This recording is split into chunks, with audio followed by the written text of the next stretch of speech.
Well, yesterday was a crazy day of college football, and I'm not just saying that as a UVA fan, okay? It has been so crazy that I've been racking my brain on how to figure out how to make sense of all of this.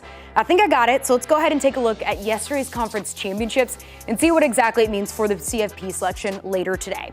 So with yesterday's results paired with this week's earlier rankings, this is pretty much what we are looking at, okay? We have 9 teams locked in for the CFP. So who are those final 3 teams that are gonna make the cut? Well, the committee probably was up all night. They have a lot of decision making to do because they're discussing all of these teams, okay? First, we have the JMU or Duke debate for that final conference auto bid. Duke, sure, they are the ACC champ, but they're also a 5-loss football team. So it is a very real possibility that the committee could put in the Sun Belt champs in over the ACC champs.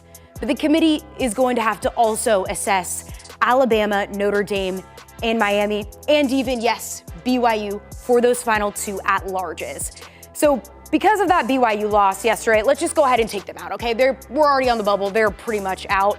Then let's look at Miami, okay? Miami has the head-to-head over Notre Dame, so I think that there's an argument that they could slide in. And even here, it's worth mentioning, the committee could bypass both JMU and Duke to put in Miami as the ACC's representative. Personally, I think that's the path of least resistance.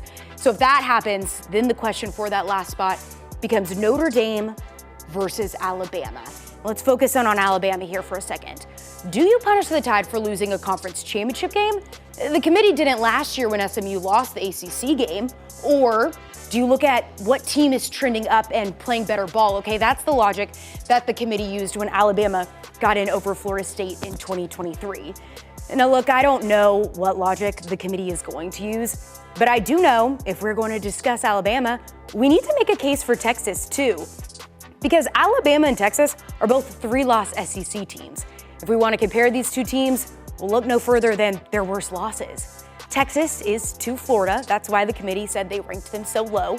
But Alabama's worst loss is to Florida State, which is a worse loss, especially when you look at the fact that Florida killed Florida State in a head-to-head matchup. Now, I promise Steve Sarkisian did not pay me to make that argument, but I say all of this because I think that there is a case for Texas later today. Now, the point is there's going to be a million different ways that we can argue this, so a million different scenarios that could possibly play out. But the beauty of all of this is that we're going to get answers very soon.